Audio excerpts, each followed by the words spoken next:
Hey guys, so I'm sorry to be posting this so late. I had hoped to have it up sooner, but we're in the process of moving. I've been telling you guys for weeks that this was coming. So right now, it is the end of a Monday night. We have pretty much moved completely into a new house, and there's boxes everywhere. We're living on boxes still. But I did want to come on and do a video for you guys today. I'm sorry that there was some confusion about the chapter 3 video. I had it recorded, obviously. It was actually one of my recordings from last year. But I guess I forgot to upload it. Camera angle. The light's horrible in here. Whatever. But I guess I forgot to upload it. So, it was from my old account, which is the KM. It's my personal account. You guys should have still been able to access it, no problem. I'll get that resolved when I get back. So the next thing we need to talk about is what you guys are going to be doing for your midterm. And I told you that I would release a short video where we talked about this, and that's what I'm going to do now. So the question for the midterm, and I can't give you the exact question, but it's going to deal with Nazi propaganda. Okay, so how the Nazis got so many people to believe what they were saying, to believe the stories they were telling.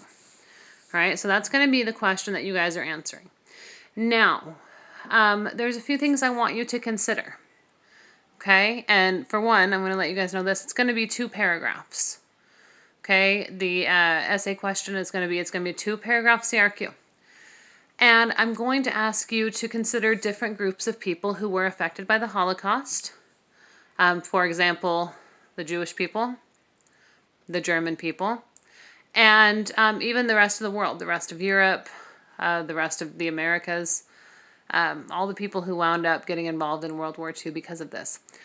And I'm going to ask you to explain how Nazi propaganda affected those groups. Okay? And if I asked you to write 2 paragraphs, you're probably going to have to pick 2 groups and write a little bit about each one, right? So let's start with the Jewish people. How did Nazi propaganda play a part in their Holocaust experience? Well, it kept them in the dark. Okay, that's why Ellie talks about in chapter 2 and 3, or in chapter 1 and 2, how the Jewish people in Seagate did not know what was coming until they were already arriving in Auschwitz. And even then, they didn't really have a good sense of what was about to happen. Right? And why? How can millions of Jewish people died? We've talked before about how Elie Wiesel, when he writes this, when he heads to the camps, is really towards the end of the final solution. He's in the last, year or so of it. So how did that happen? How do that many people get killed and the rest of the world doesn't know about it? The rest of the Jewish people don't know about it. It was Nazi propaganda. So for the Jewish people, it worked to keep them naive, to keep them just in the dark about what was happening, and to keep them feeling safe, honestly. Because if you knew that there were people trying to hunt you down and murder you, don't you think you might try to flee? You might try to fight. You might try to run and hide. You might do whatever you need to do. So by not letting the Jews know what was coming, they kept them very, they kept them from resisting. They kept them very compliant. Okay? Now, how did propaganda work for the Jewish people? Well, or for the German people? Well, the Nazi propaganda made them feel okay with what they were supporting, either directly or through their silence. If you're not fighting something, if you're not actively resisting it, are you supporting it? Like, that's kind of the question, right?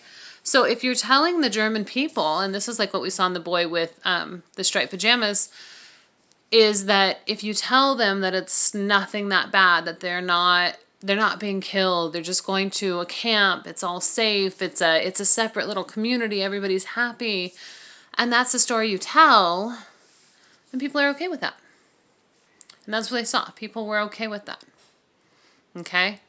So that's a really important part of what purpose did Nazi propaganda serve for the German people. it made them okay. It made them feel okay. It made them feel like what was happening was excusable, and it also hid the truth of what was happening. Right? They didn't know the details because the camps were in Poland. The camps were not in Germany. And then finally, the rest of the world. How did German propaganda affect the rest of the world? Well, it kept them from knowing the truth. And that's why these troops were so shocked once they got in and started liberating the camps. The Nazi propaganda kept the rest of the world in the dark as well.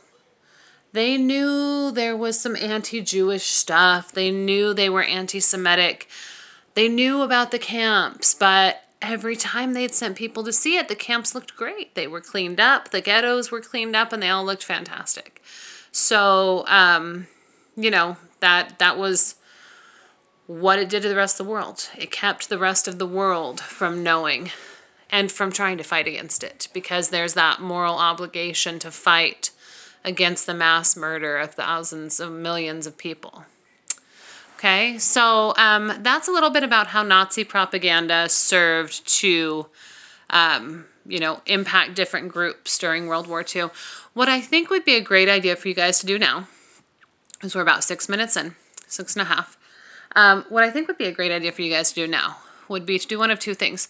Either do a practice write about Nazi propaganda. So just do a little bit of free writing, getting ideas down about what you think about how Nazi propaganda impacted different groups, what kind of an influence it had on the world. Or you can finish your web quest, which needs to be done and turned in. Like, I can't stress that enough. Okay, so those are my recommendations for you. If neither of those sound appealing, which I don't know why the first one wouldn't, because that helps you get ready for your midterm, then I would suggest you read chapter 3. All right? Okay, guys, I will see you on Thursday and Friday, depending on which period I have you, for your midterm. Okay? Bye.